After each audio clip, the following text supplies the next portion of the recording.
दक्षिणेश्वर में कार्तिकी पूर्णिमा, श्री रामकृष्ण की अद्भुत स्थिति, नित्य लीला योग। आज मंगलवार 16 अक्टूबर 1883 ईस्वी। बलराम के पिता परम वैष्णव हैं, हाथ में हरिनाम की माला रहती है, सदा जप करते रहते हैं। कट्टर वैष्णव गण अन्य संप्रदाय के लोगों को उतना पसंद नहीं करते। बलराम के पिता बीच बीच में श्री रामकृष्ण का दर्शन करते हैं। उनका उन वैष्णवों का सा भाव नहीं है। श्री रामकृष्ण कहते हैं, जिनका उदार भाव है वे सभी देवताओं को मानते हैं, कृष्ण, काली, शिव, राम आदि। बलराम के पिता कहते हैं, हाँ, जिस प्रकार एक पति अलग अलग पोशाक में, परंतु निष्ठा भक्ति एक चीज है। गोपियां जब मथुरा में गईं तो पगड़ी पहने हुए कृष्ण को देखकर उन्होंने घूंघट काढ़ लिया और कहा, यह कौन है? हमारे पीत वस्त्रधारी मोहन चूड़ा वाले श्री कृष्ण कहाँ हैं? हनुमान की भी निष्ठा भक्ति है। द्वापर युग में द्वारका में जब आए तो कृष्ण ने रुक्मिणी से कहा, हनुमान राम रूप ना देखने से संतुष्ट ना होगा, इसलिए राम रूप में उन्हें दर्शन दिया। कौन जाने भाई, मेरी यही एक स्थिति है। मैं केवल नित्य से लीला में उतर आता हूं और फिर लीला से नित्य में चला जाता हूं। नित्य में पहुंचने का नाम है ब्रह्म ज्ञान। बड़ा कठिन है। विषय बुद्धि एकदम नष्ट हुए बिना कुछ नहीं होता। हिमालय के घर जब भगवती ने जन्म लिया तो पिता को अनेक रूपों में दर्शन दिया। हिमालय ने उनसे कहा, मैं ब्रह्म दर्शन की इच्छा करता हूं। तब भगवती ने कहा, पिताजी, यदि वैसी इच्छा हो तो सत्संग करना पड़ेगा। संसार से अलग होकर बीच बीच में निर्जन में साधु संग कीजिए। उस एक से ही अनेक हुए हैं, नित्य से ही लीला है। एक ऐसी अवस्था है जिसमें अनेक का बोध नहीं रहता और न एक का ही, क्योंकि एक के रहते ही अनेक आ जाता है। वे तो उपमाओं से रहित हैं, उन्हें उपमा देकर समझाने का उपाय नहीं है। अंधकार और प्रकाश के मध्य में हैं। हम जिस प्रकाश को देखते हैं, ब्रह्म वह प्रकाश नहीं है। ब्रह्म यह जड़ आलोक नहीं है। फिर जब वे मेरे मन की अवस्था को बदल देते हैं, जिस समय लीला में मन को उतार लाते हैं, तब देखता हूं ईश्वर, माया, जीव, जगत वे सब कुछ बने हुए हैं। फिर कभी वे दिखाते हैं कि उन्होंने इस सब जीव जगत को बनाया है, जैसे मालिक और उसका बगीचा। वे करता हैं और उन्हीं का ये सब जीव जगत है। इसी का नाम है ज्ञान।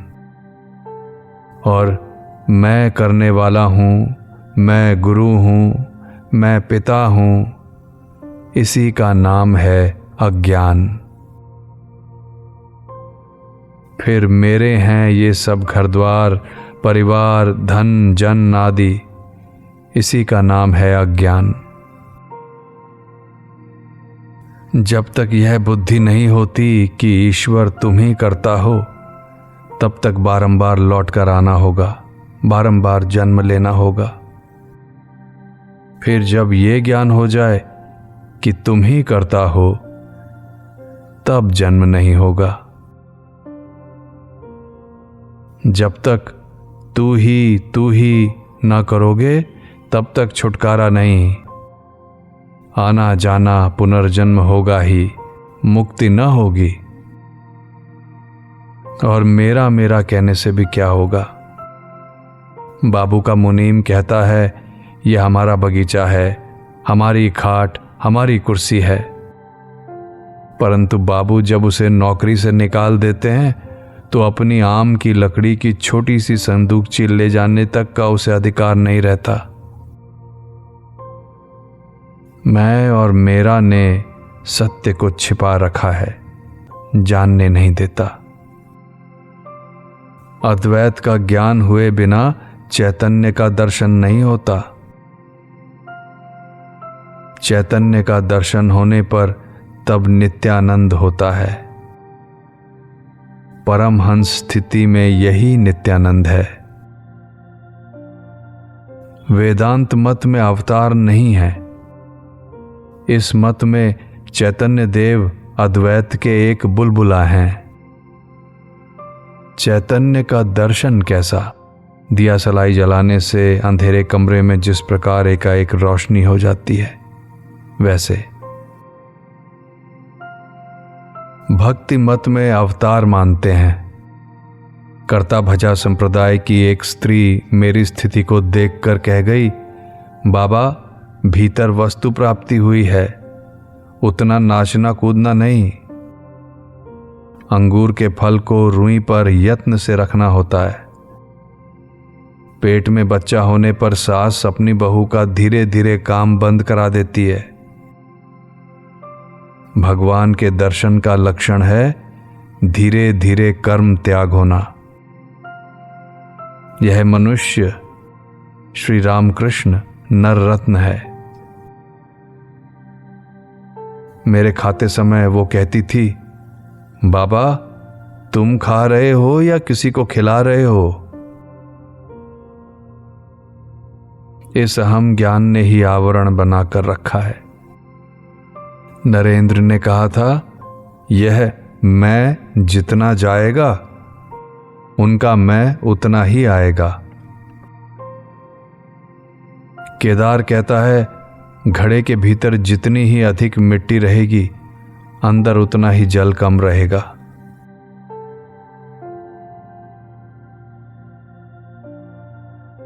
कृष्ण ने अर्जुन से कहा था, भाई अष्ट सिद्धियों में से एक भी सिद्धि के रहते तक मुझे ना पाओगे।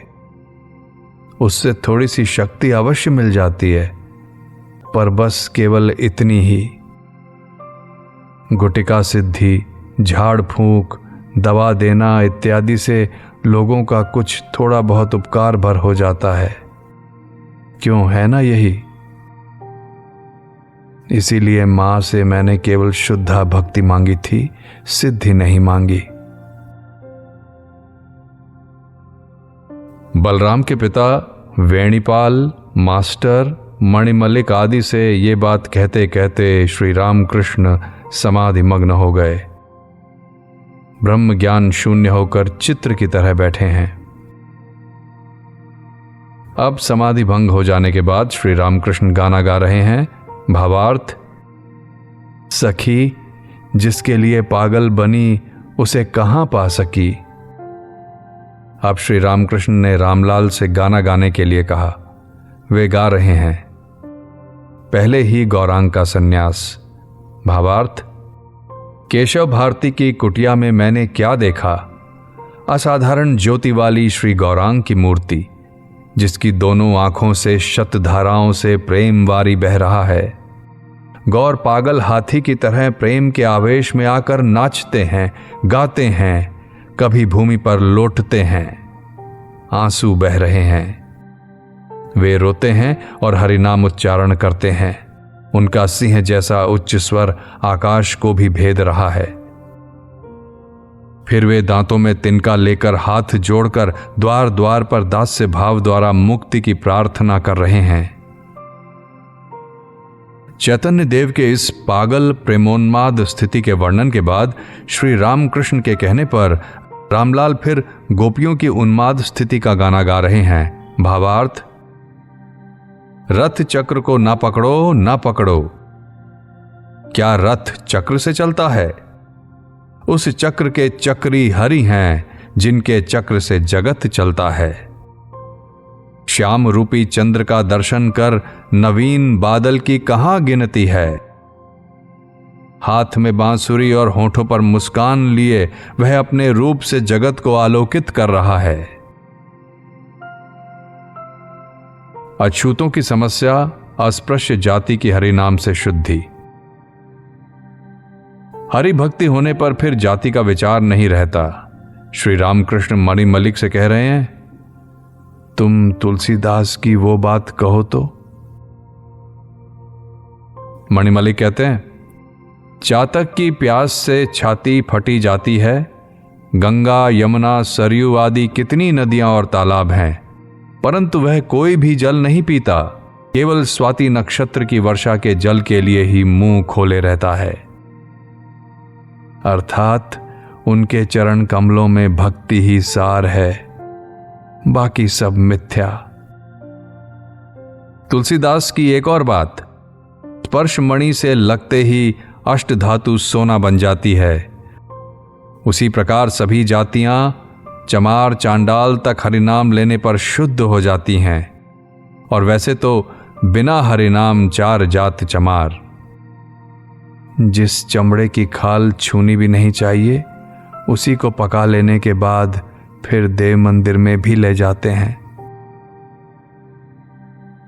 ईश्वर के नाम से मनुष्य पवित्र होता है, इसीलिए नाम संकीर्तन का अभ्यास करना चाहिए। मैंने यदु मलिक की मां से कहा था, जब मृत्यु आएगी तब यही संसार की चिंता होगी। परिवार, लड़के लड़कियों की चिंता, मृत्यु पत्र की चिंता, यही सब चिंताएं आएंगी, भगवान की चिंता ना आएगी। उपाय है उनके नाम का जप करना, नाम कीर्तन का अभ्यास करना। यदि अभ्यास रहा तो मृत्यु के समय में उन्हीं का नाम मुंह में आएगा। बिल्ली के पकड़ने पर चिड़िया की च्यां च्यां बोली ही निकलेगी। उस समय वो राम राम हरे कृष्ण ना बोलेगी।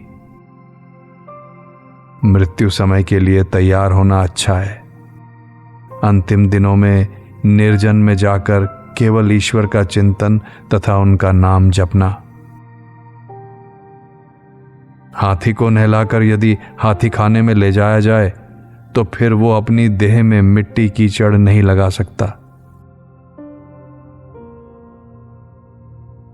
बलराम के पिता मणिमल्लिक, वेणीपाल ये अब वृद्ध हो गए हैं।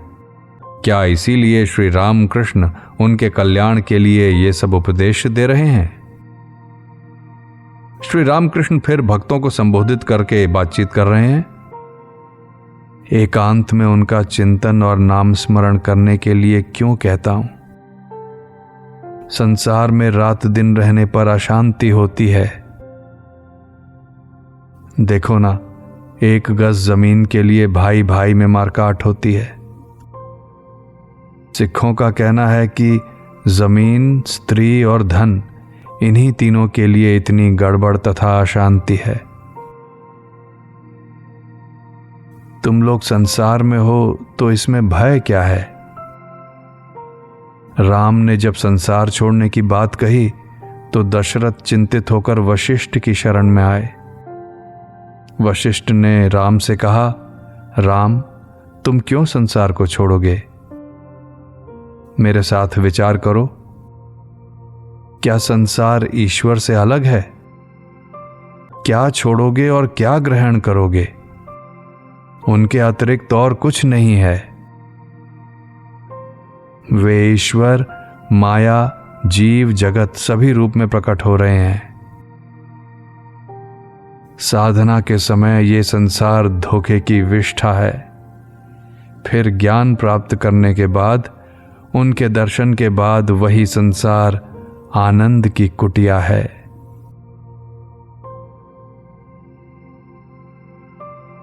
वैष्णव ग्रंथ में कहा है, विश्वास से कृष्ण मिलते हैं। वे तर्क से बहुत दूर हैं, केवल विश्वास। कृष्ण किशोर का क्या ही विश्वास है। वृंदावन में कुएं से एक नीच जाति के पुरुष ने जल निकाला। कृष्ण किशोर ने उससे कहा, तू शिव बोल। उसके शिव नाम लेते ही उसने जल पी लिया। वो कहता था, ईश्वर का नाम लिया है। फिर भी धन आदि खर्च करके प्रायश्चित करना होगा। कैसी विडंबना है। कृष्ण किशोर ये देखकर आश्चर्यचकित हो गया कि लोग अपने शारीरिक रोगों से छुटकारा पाने के लिए भगवान को तुलसी दल चढ़ा रहे हैं। साधु दर्शन की बात पर हलधारी ने कहा था, और क्या देखने जाऊं, पंचभूतों का पिंजरा। इस पर कृष्ण किशोर ने क्रोधित होकर कहा, ऐसी बात हलधारी ने कही है, क्या वह नहीं जानता कि साधुओं की देह चिन्मय होती है। कालीबाड़ी के घाट पर हमसे कहा था, तुम लोग आशीर्वाद दो कि राम राम कहते मेरे दिन कट जाएं। मैं कृष्ण किशोर के मकान पर जब जाता था तब मुझे देखते ही वो नाचने लगता था। श्री रामचंद्र ने लक्ष्मण से कहा था, भाई जहां पर ऊर्जित भक्ति देखो जानो कि वहीं पर मैं हूं। जैसे चैतन्य देव प्रेम से हंसते हैं, रोते हैं, नाचते हैं, गाते हैं। चैतन्य देव अवतार हैं, उनके रूप में ईश्वर अवतीर्ण हुए हैं। श्री रामकृष्ण गाना गा रहे हैं। भावार्थ, भाव निधि श्री गौरांग का भाव तो होगा ही रे, वे भाव विभोर होकर हंसते हैं, रोते हैं, नाचते हैं, गाते हैं, सिसक सिसक कर रोते हैं। चित्त शुद्धि के बाद ईश्वर दर्शन। बलराम के पिता मणिमलिक, वेणीपाल आदि विदा ले रहे हैं। सायंकाल के बाद कंसारीपाड़ा की हरिसभा के भक्तगण आए हैं। उनके साथ श्री रामकृष्ण मतवाले हाथी की तरह नृत्य कर रहे हैं। नृत्य के बाद भाव विभोर होकर कह रहे हैं, मैं कुछ दूर अपने आप ही जाऊंगा। किशोरी भावावस्था में चरण सेवा करने जा रहे हैं। श्री रामकृष्ण ने किसी को छूने नहीं दिया। संध्या के बाद ईशान आए हैं। अब श्री रामकृष्ण बैठे हैं, भाव विभोर। थोड़ी देर बाद ईशान के साथ बात कर रहे हैं। ईशान की इच्छा है गायत्री का पुरस्चरण करेंगे। श्री रामकृष्ण ईशान से कहते हैं, तुम्हारे मन में जो हो वैसा ही करो, मन में और संदेह तो नहीं रहा। मैंने एक प्रकार प्रायश्चित की तरह संकल्प किया था। इस पथ पर तन्मार्ग में क्या ये नहीं होता, जो ब्रह्म है वही शक्ति काली है, काली ही ब्रह्म है। यह मर्म जानकर मैंने धर्माधर्म सब कुछ छोड़ दिया है। चंडी स्तोत्र में है, ब्रह्म ही आद्या शक्ति हैं, ब्रह्म और शक्ति अभिन्न हैं। ये मुंह से कहने से नहीं होगा, जब धारणा होगी तब ठीक होगा। साधना के बाद चित्त शुद्धि होने पर यथार्थ ज्ञान होगा कि वे ही करता हैं, वे ही मन प्राण बुद्धि रूप हैं। मैं केवल यंत्र रूप हूं। तुम कीचड़ में हाथी को फंसा देते हो, लंगड़े से पहाड़ लंघवाते हो। चित्त शुद्धि होने पर समझ में आएगा, पुरस्चरण आदि कर्म वे ही करवाते हैं, उनका काम वे ही करते हैं, और लोग कहते हैं मैं करता हूं। उनके दर्शन होने पर सभी संदेह मिट जाते हैं। उस समय अनुकूल हवा बहती है। अनुकूल हवा बहने पर जिस प्रकार नाव का माझी पाल उठाकर पतवार पकड़कर बैठा रहता है और तंबाकू पीता है, उसी प्रकार भक्त निश्चिंत हो जाता है। ईशान के चले जाने पर श्री रामकृष्ण मास्टर के साथ एकांत में बात कर रहे हैं। पूछ रहे हैं, नरेंद्र, राखाल, अधर, हाजरा, ये लोग तुम्हें कैसे लगते हैं? सरल हैं या नहीं? और मैं तुम्हें कैसे लगता हूं? मास्टर कह रहे हैं, आप सरल हैं, फिर गंभीर भी। आपको समझना बहुत कठिन है। श्री रामकृष्ण हंस रहे हैं।